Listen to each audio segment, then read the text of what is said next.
Bonjour à tous, bienvenue à la revue des grandes unes sur Equinox Télévision, une revue que nous allons rapidement démarrer ce matin avec le journal La Nouvelle Expression qui titre sur la crise anglophone et surtout sur la libération du professeur Ivo Lekei Tambou, la Nouvelle Expression qui nous fait savoir qu'il a été libéré. La captivité du PCA du DC Board a connu son épilogue ce mardi 19 mars 2018. Il a été transféré à Yaoundé pour être auditionné sur les circonstances de son enlèvement. Le journal La Nouvelle Expression qui fait savoir que deux pistes se sont affrontées, notamment celle d'une libération avec le paiement de la rançon et de l'autre côté celle qui voulait une intervention militaire pour tenter de libérer le professeur. Finalement, la famille aurait opté, selon le journal, pour un arrangement à l'amiable et donc le paiement de cette rançon dont le montant annoncé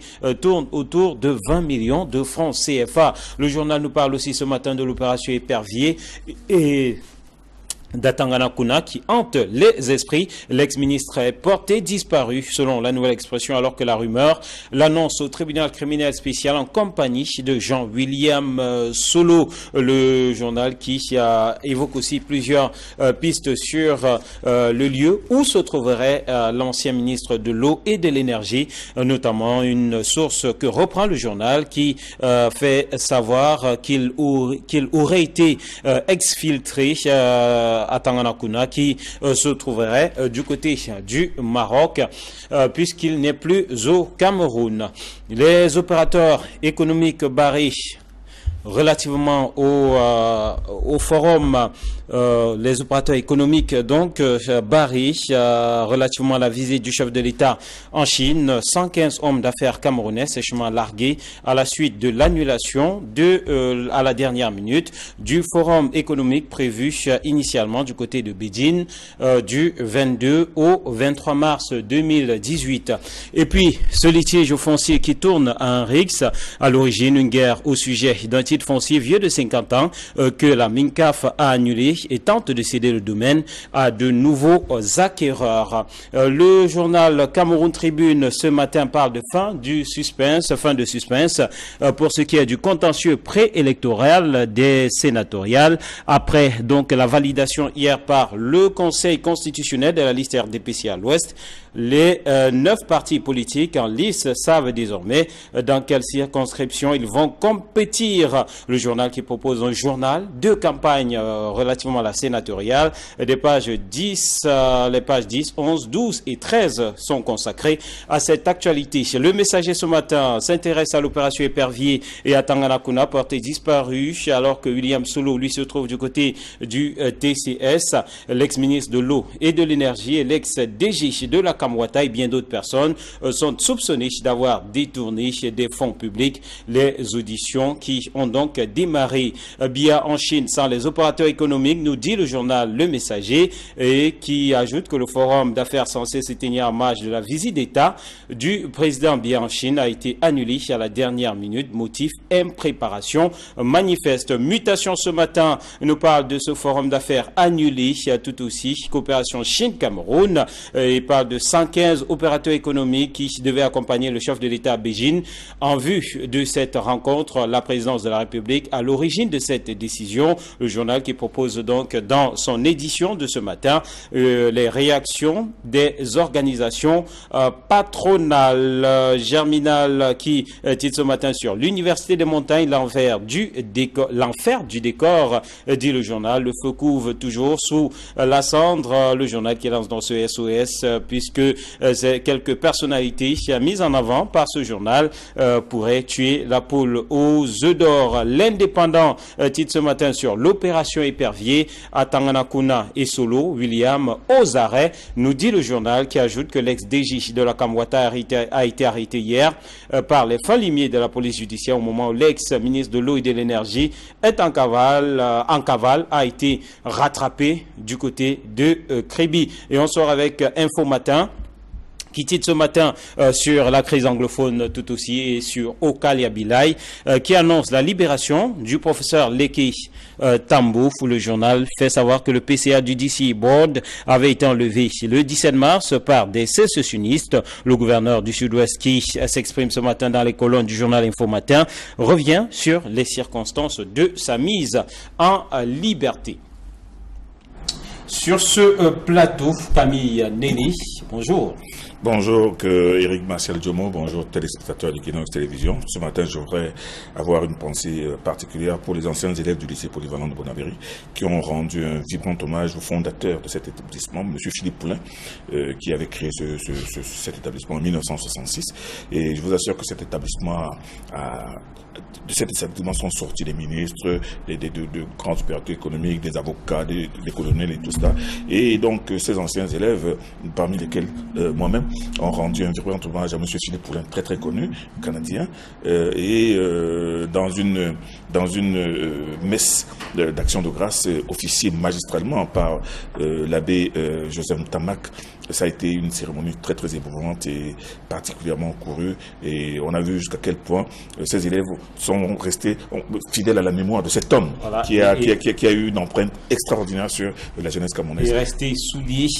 Casimir Désiré-Tanier, bonjour. Bonjour. Bienvenue à vous. Bonjour Eric Martial. Camille allait parler d'une messe d'action de grâce. Moi également, j'ai assisté à une, mais pas cette fois-là d'action de grâce. Il s'agissait d'une bénédiction d'une chapelle du côté de l'Ouest par Monseigneur Dieudonné Watio, une chapelle construite par un jeune opérateur économique à qui je salue ici et à qui je tire d'ailleurs un coup de chapeau.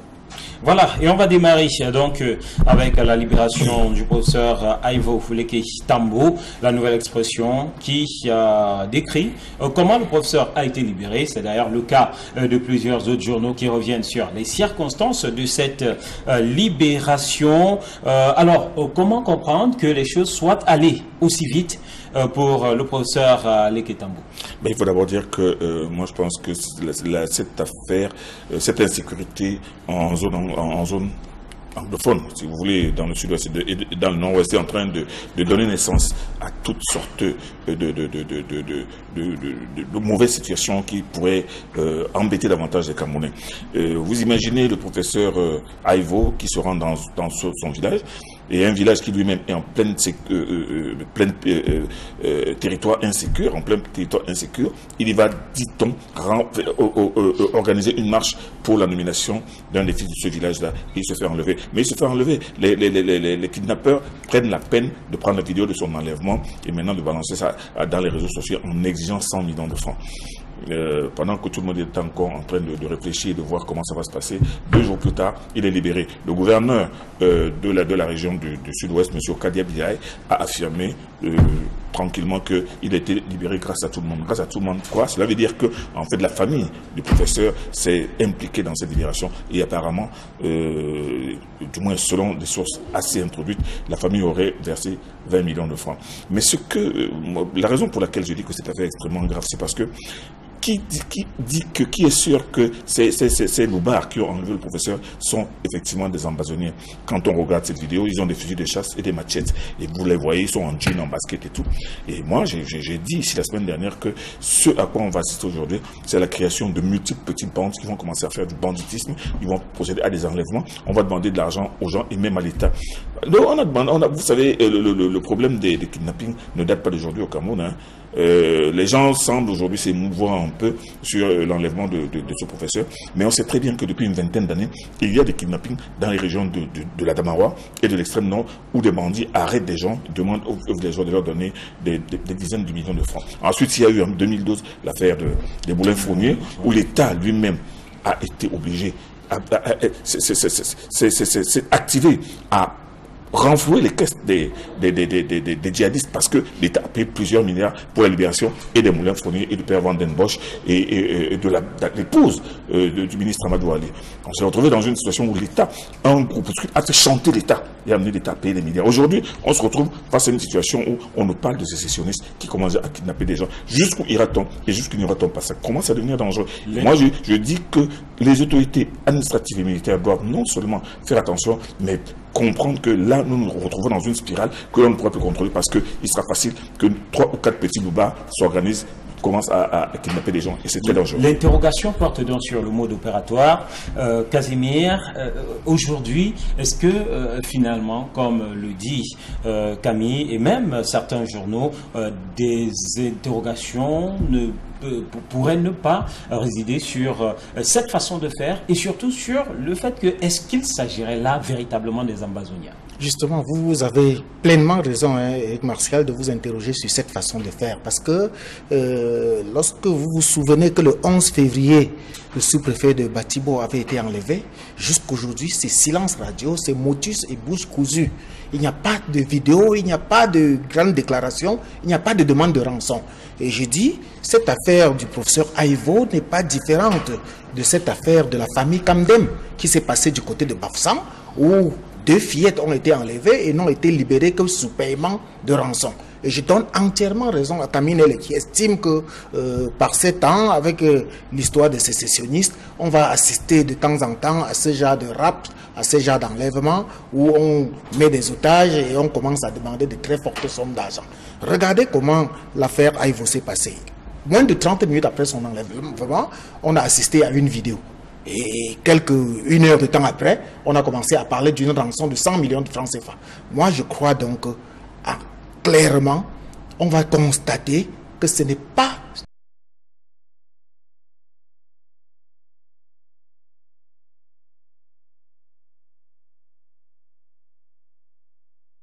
Roger, je crois qu'il va décrire la méthode ou bien la manière dont les choses se sont passées pour qu'on se rende compte que ce n'est pas de la même manière.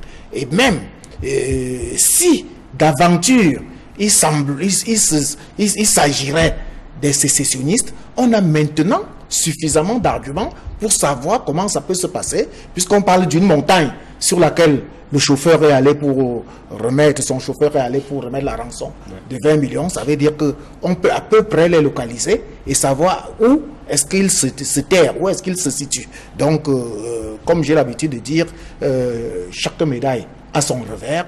On peut profiter de ce revers-là pour commencer à voir clair sur la situation des sécessionnistes, au cas où il est avéré que ce sont les sécessionnistes, parce que moi, je suis convaincu, et Camille l'a dit, ce ne sont pas les sécessionnistes, c'est les petits bandits, exactement comme on a vécu à Bafoussam. Et si c'est le cas, on va dire que cette crise prend une autre tournure. Bah oui, cette crise est en train de donner naissance à de multiples autres petites crises. C'est-à-dire que nous allons nous retrouver dans une situation de poupée gigogne. C'est-à-dire que vous enlevez une poupée, vous en trouvez une à l'intérieur, vous enlevez une autre, et on peut se retrouver facilement devant des bandes armées. Et c'est comme d'ailleurs, je l'ai dit à plusieurs reprises, c'est ce qui se passe aujourd'hui à l'extrême nord, avec des bandes qui arrivent dans des villages, qui brûlent les villages, qui égorgent des gens, qui emportent des bœufs, des motos et tout ça. Ce n'est plus tellement Boko Haram. Ce sont des bandes armées aujourd'hui, parce que Boko Haram, on a connu le modus operandi, c'est des jeunes hommes ou des femmes qui arrivent, qui se font exploser, et puis il y a des morts, c'est terminé. Or, aujourd'hui, on voit que à l'extrême nord, ce sont plutôt des gens qui arrivent en moto, à cheval et tout,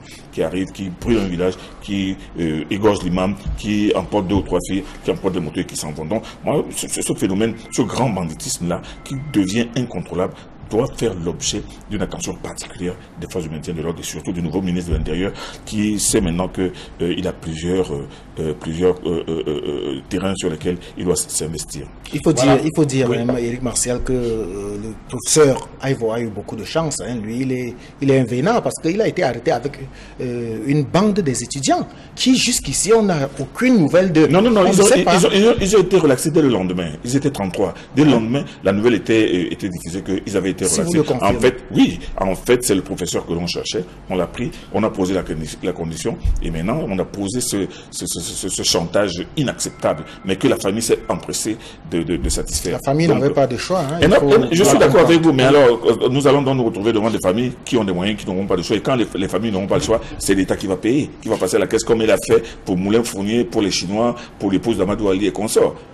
Le journal L'Indépendant titre ce matin sur l'opération Épervier à Tanganakuna et Solo William qui sont aux arrêts, nous informe le journal. Et justement, si ce journal a choisi cet angle, on va noter que ailleurs, ce n'est pas exactement ce qui est dit, puisque la nouvelle expression émet des doutes sur l'interpellation d'Atanganakuna qui hante d'ailleurs les esprits. Le journal fait un récapitulatif de tout ce qui a été dit en termes de rumeurs tout au long de la journée d'hier. Et donc, la Nouvelle Expression place cette information dans l'escarcelle de la rumeur, alors que certains sont simplement péremptoires. Oui, oui, ceux qui sont péremptoires, c'est le cas de l'Indépendant, qui dit carrément que Atangana et William Solo sont aux arrêts.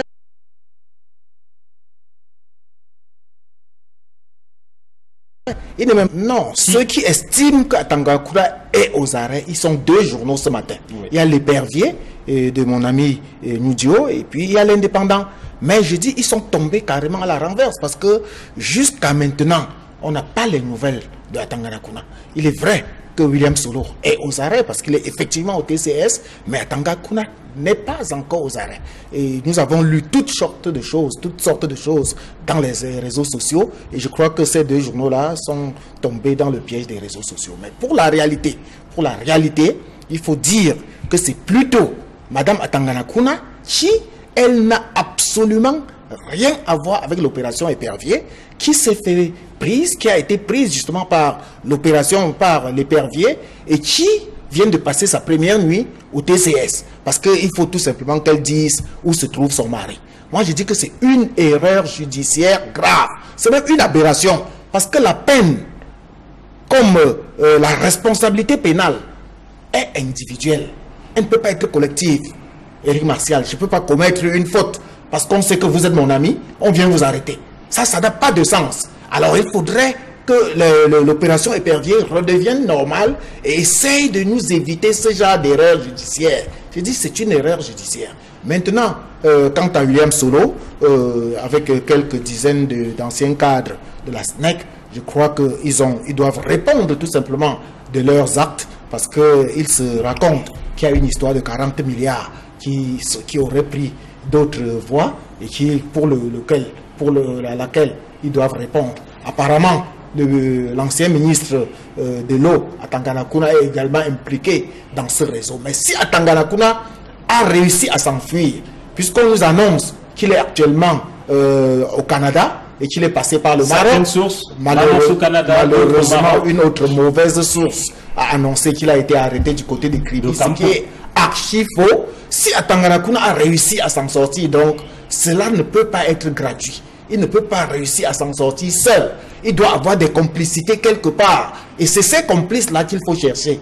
C'est pas la première fois. Nous savons comment Essimi Media a été extradé, a été exfiltré, comme vous le dites. Il n'est pas seul. Il y a l'autre qui s'appelle, il y a Dayas Mouloumé, il y a Dieudonné Ambassazan, qui était ancien ministre des Travaux et qui était même député, qui également a réussi à s'échapper des mailles du TCS de la même manière. Donc, il y a un réseau bien noyauté qui réussit à exfiltrer certaines personnalités impliquées dans l'opération Épervier. Les probables proies de l'Épervier. Et dans cette posture, on nous annonce qu'il y a un conseil de sécurité qui est annoncé aujourd'hui même au palais de Toudi. Quel est ce conseil de sécurité qui peut se tenir au palais de Toudi alors que Bia lui-même n'est pas là?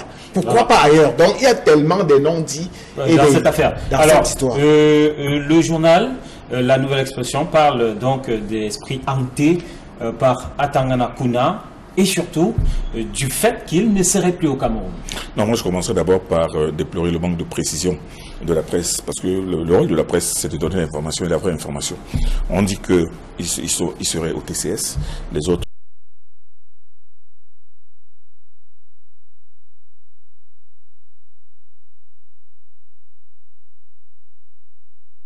disent que entendu où. Parce que vous savez très bien que devant au tribunal criminel spécial, les enquêtes sont faites par le commissaire divisionnaire Mbolong qui sort de la direction de la police judiciaire. Est-ce qu'il est gardé à la direction de la police judiciaire? Est-ce qu'il est gardé au secrétaire d'État à la Défense dans les locaux de service central des recherches judiciaires? On ne sait pas. Il faut d'abord commencer par donner la vraie information. Où se trouve-t-il exactement? Le TCS n'a pas de cellule. Le TCS n'a pas de prison. Donc, M. William Solo a certainement été interpellé. Mais où se trouve-t-il? Je pense qu'il appartient aux journalistes de donner cette première information. La deuxième information, M. Atangana Kuna sur lequel semble-t-il, on n'a pas encore mis la main. Moi, je dis que cela démontre jusqu'à quel point la théâtralisation de ces arrestations n'a aucun sens dans ce pays. Depuis le moment où M. William Solo était à la tête de Kamwatu et Douala, et où la presse et certains spécialistes des affaires financières avaient mis en exergue un certain nombre de malversations, non seulement sur son compte, mais même sur le compte de M. Taganakouda, on ne l'a pas arrêté. On l'a enlevé de Kamwatu, il a été remplacé depuis plus d'1 an, on ne l'a pas arrêté. C'est aujourd'hui qu'on décide de l'arrêter, et avant de l'arrêter, les journaux étaient déjà en train d'annoncer son arrestation et d'annoncer l'arrestation de M. Le ministre Taganakouda, qui lui-même aussi faisait l'objet d'une attention particulière de la presse depuis quelque temps, où on le créditait d'un bon nombre de tripotages financiers. Mais pourquoi attendons un moment où on décide de les arrêter, on met une scène, on fait une mise en scène, avec qu'on va arrêter William Solo un dimanche, un samedi ou un dimanche, on va chercher à arrêter à Taganakouda un dimanche. C'est déjà même une arrestation illégale. On ne peut pas aller arrêter quelqu'un un jour non ouvrable. Mais je dis que cette théâtralisation, moi je pense qu'elle est faite exprès pour mettre les gens dans une situation le dos à la bouche où on doit se délecter de ce genre de situation.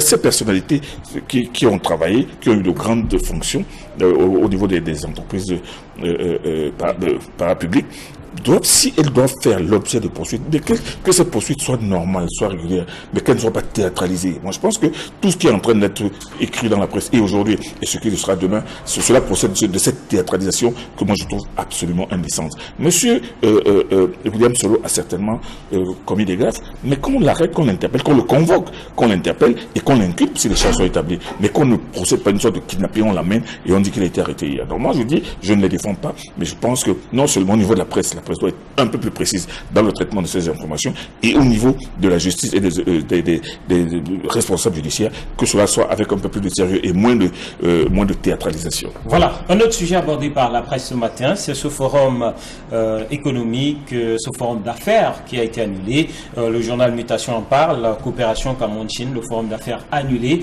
nous dit Mutation. On va noter que bien d'autres journaux s'intéressent donc à cette annulation. Le journal La Nouvelle Expression en parle aussi, avec les opérateurs économiques barrés. Alors, comment comprendre cette improvisation? Le Messager fait savoir croit savoir que ceci a été annulé, ce forum a été annulé en raison tout simplement de l'impréparation manifeste. Finalement, on va tout voir avec les Camerounais et Eric Martial. Ce n'est pas la première fois, nous sommes habitués à ça, cela. Mais ce qui me surprend dans cette histoire, c'est que c'est pratiquement quelques heures avant. Parce que le vol était prévu à 14 h. Et c'est à 8 h du matin que l'on balance des messages aux différents concernés, à 115 opérateurs économiques, pour leur faire savoir qu'ils ne pourront plus voyager pour la Chine. Ça, c'est un peu trop grossier, parce qu'à ce moment, tous les engagements sont pris, les billets d'avion achetés, les réservations d'hôtels sont faites, donc il n'y a plus rien, les rendez-vous, ils ont même dû annuler d'autres rendez-vous ici pour privilégier ceux qui devraient se tenir, et finalement, il n'y aura ni rendez-vous en Chine, ni rendez-vous au Cameroun. Donc, je dis, il y a quelque chose de très grave qui se serait passé, et il faudrait donc réussir à établir les responsabilités. Parce que ce qui est sûr, il y a quelqu'un qui n'a pas bien fait son travail quelque part. Et vous avez vu, il y a moins d'une semaine, un autre événement a été annulé de la même manière au Cameroun. Il devait avoir le tour cycliste du Cameroun international, alors que les délégations rwandaises, américaines, françaises et autres étaient déjà au Cameroun. À moins de 2-3 jours du démarrage de la course, on nous a dit que c'est annulé parce qu'il n'y a pas de moyens.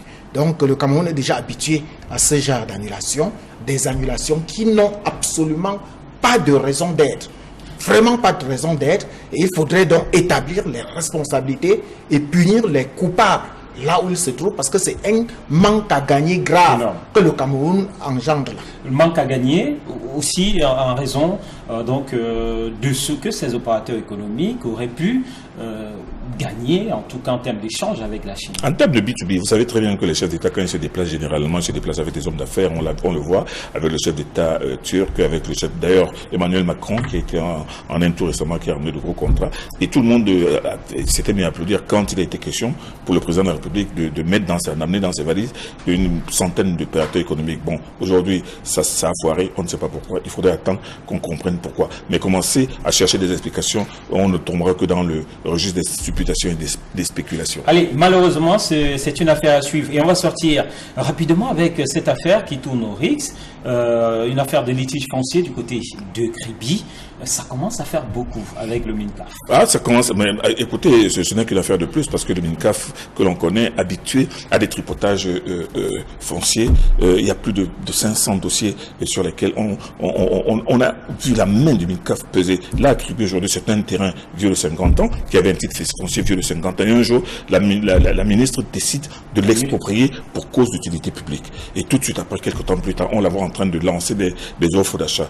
Forcément, les gens qui étaient là-dessus sont mis à... seront difficilement été l'affaire. Mais attends, vous êtes sujet de depuis 50 ans, alors immédiatement ils ont saisi le tribunal. Il y en a même un qui a eu un sursis à exécution, ce qui fait que sur place, c'est des machettes qui sont sorties et tout cela. Mais toujours est-il que, sincèrement, le jour où cette dame-là quittera le MINCAF, vous entendrez des vertes et des pas mûres. Parce que il y a plein de gens qui l'attendent au quartier avec des machettes.